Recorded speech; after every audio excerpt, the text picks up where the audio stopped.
Are the teachers taking anything away useful from these courses, or are they coming just because they have to? So I designed a study which guided by these questions, whether this training is useful for them. I designed a study in one of these classes I taught on digital literacy and technological applications in ELT in one of the pedagogical centers I taught at. This was in 2015. Being a trainer, I had this need. I felt like I'm lacking something. I felt this need that I have to make the learning process more efficient for the participants in the course, and I also wanted to create a process that would help them internalize the material and prompt thinking about the possible ways of implementation. So they came to these courses, we discussed all kinds of digital tools that could be implemented in the classroom, but I had no means of knowing whether they're actually using this, whether they're leaving this training and the next day going into their classes and using them. And I also, as an instructor, needed a tool, how are they doing throughout the course? What is their process? And I wanted to develop a method of evaluation to check whether the materials covered in the course are in fact transferred into classroom practice.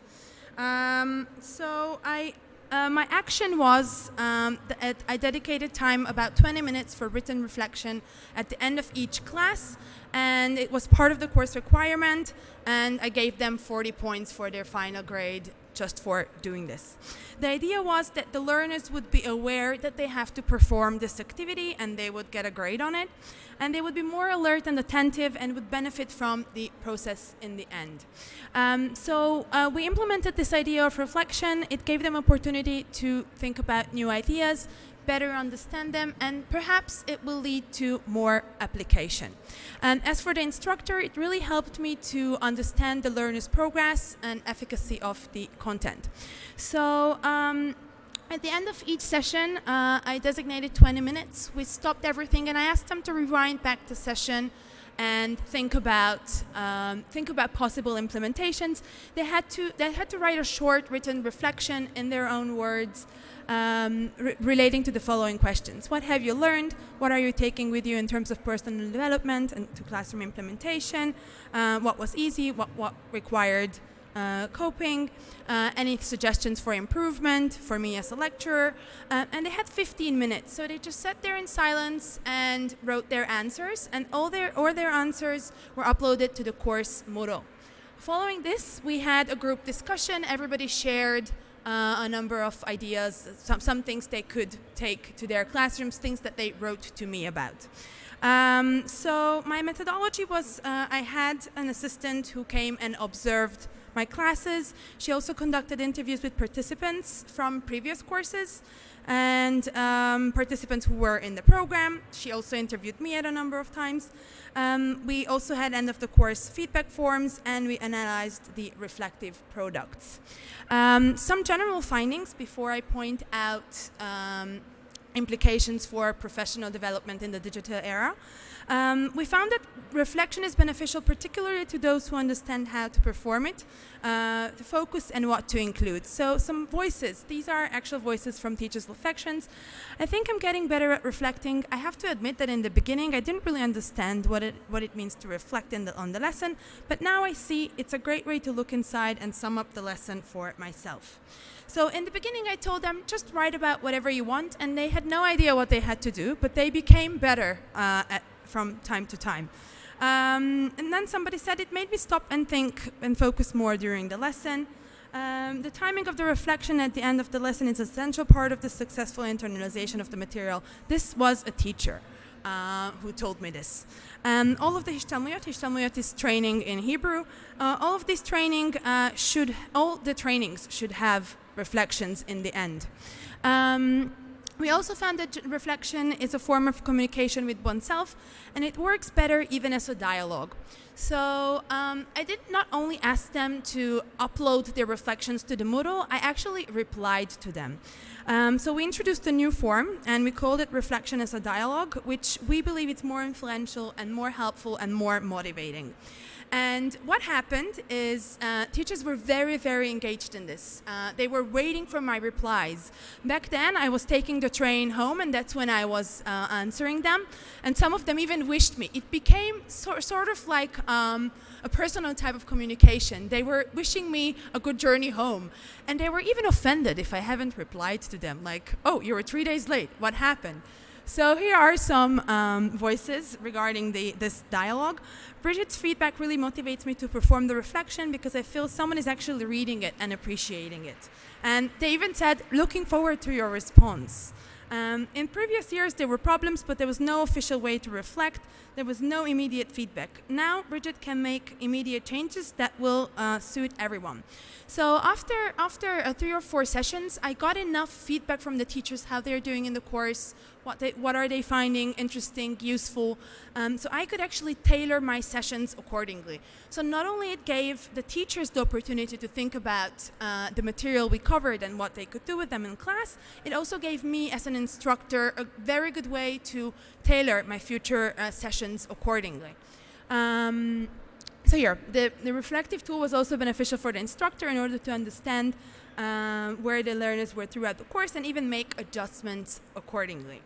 So some more voices from teachers. After the day of our meeting, I always share the tools we learn with English teachers who work with me at the school. I'm excited about the successful use of Kahoots in 2 of my classes this week. I think it's a tool I could use regularly. I already created the first quiz about Purim costumes. While doing Shear's quiz, this is one of the students, I thought about my pupils. I think the competition will put some pressure on the slow learners and sharing what they've already done. Not only they shared what they could do with these tools, I replied to them, and then they started replying back to me. So we really developed a discussion. So they told me, oh, I could do this with this Kahoot. I replied them, great idea. I hope your students will enjoy it. Then they went to their classes, they did it, and then they wrote back to me again. This was not part of the requirements. They kept reporting back on how they are applying these tools in the courses. So the students loved it and get excited. They're even willing to put their phones away when I'm ready to go on to learning, and the learning atmosphere was improved. So it really gave me a tool to have a more personal type of communication with the teachers, even after the course. They kept telling me how these tools were in their classes.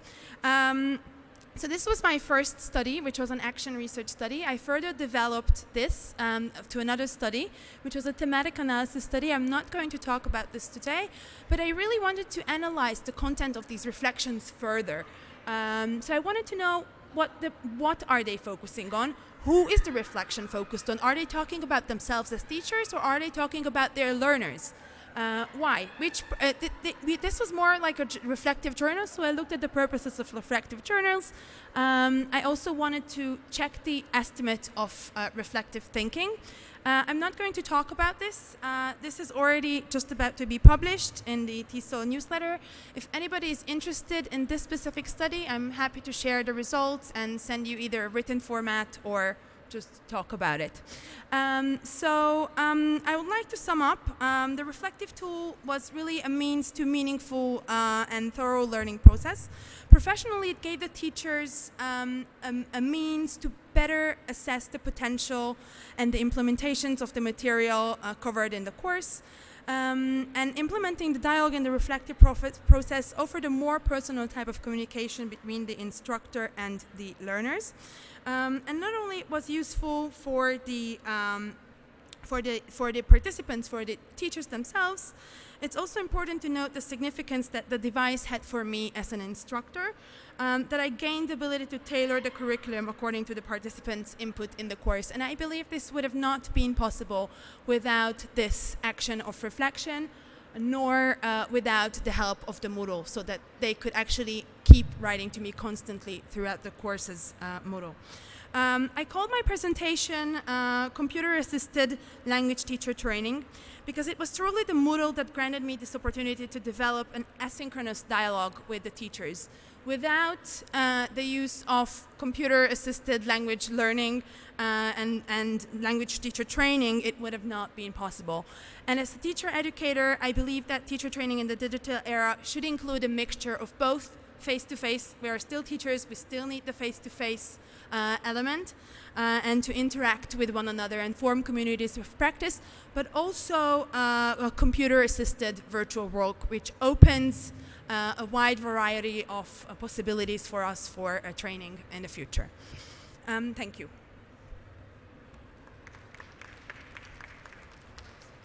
Yeah. Thank you very much. Now we'll open the floor for questions, and our panelists could answer your questions that you have.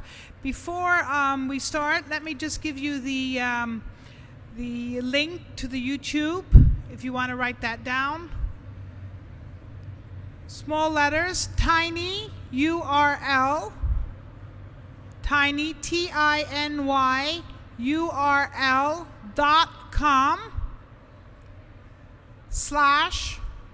/call -is -YouTube. Okay, I'll repeat it. Tiny URL, so that's TINYURL.com /call CALL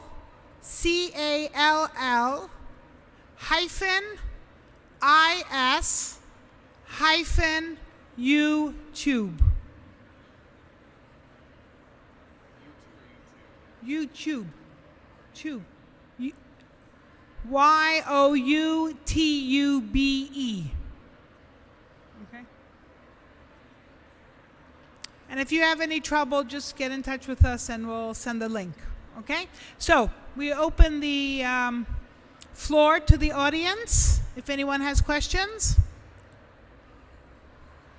to our two groups of speakers. Yes. Okay. You'll be given right here, a microphone. We had two other sets of speakers, but they were not given visas to come to the U.S. So last minute cancellation. Oh, that's a shame. Hi, my question is for Bridget. That's an amazing study. Can you not hear me? They can't hear me. You have to hold it closer to your mouth. Can you hear me? Yes, I can hear. Closer to your mouth and use your teacher voice. Right. My question is to Bridget. And what you've done is absolutely amazing, and it's wonderful to see how you engaged with your students. But I was wondering, how scalable is it? How big are your classes? You need to answer from here. So on average, these teacher training courses are up to 25 participants. Sometimes I do get more. This year I have a course with 35. This specific course had 21 participants. But what if you have to expand? What if I have to expand? Yes. I do my training workshop style, so it would be very difficult for me to monitor let's say 60 teachers because it's a lot of discussions and I want everybody's voices to be heard. So usually I limit my classes up to 25. Thank you.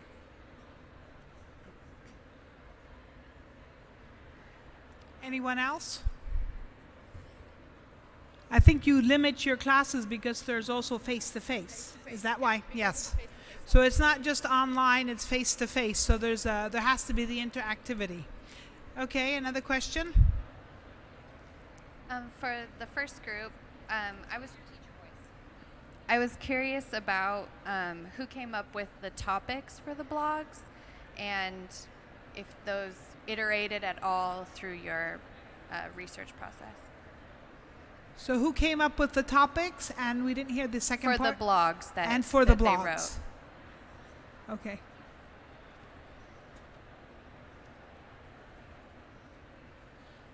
That's a really good question. We appreciate that. So when we're designing the grant project, giving a proposal to the U.S. Department of Education, we're thinking of different ways to engage teacher candidates and help them socialize as a community.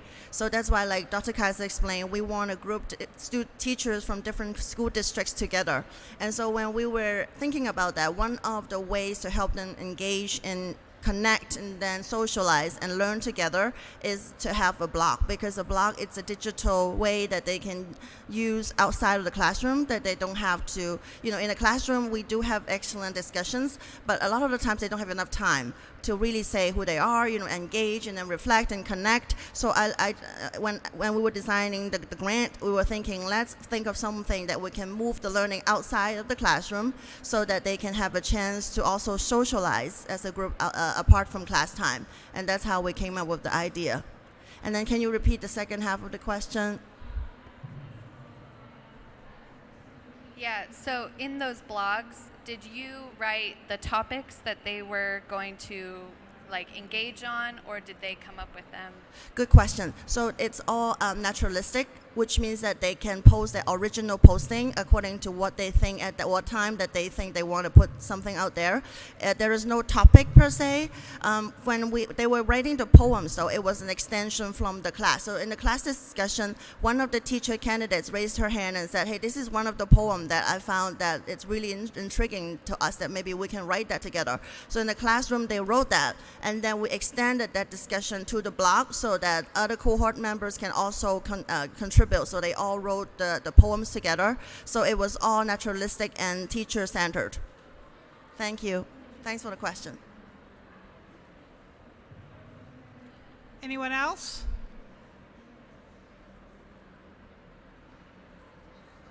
Okay, thank you. Let me take this opportunity to introduce to you what we have available for you in the conference. Other than sessions that you would find in the program book in the different rooms across the convention, we offer the Electronic Village. If you haven't visited it, the Electronic Village has different sessions, hands-on information for you to work with, or listening to different educators and their practices. So that's in the Electronic Village. In our tech showcase, across the day, we have different panelists sharing, again, information on current topics. And we also have in a room upstairs, A315, we have panel discussions with other intersections, so call with other intersections and the academic sessions, and also that is in A315. So we are offering sessions throughout the convention, and in the exhibition hall we have the Electronic Village and the Tech Showcase where you are now, and then right up the escalator, A315, we also have a very rich program, and we'd love to see you there. Thank you for coming. We have 3 other hot topic sessions across the next 2 days, and we'd love to see you in here again. And we'd love to see you in here again for other sessions as well. Thank you for coming.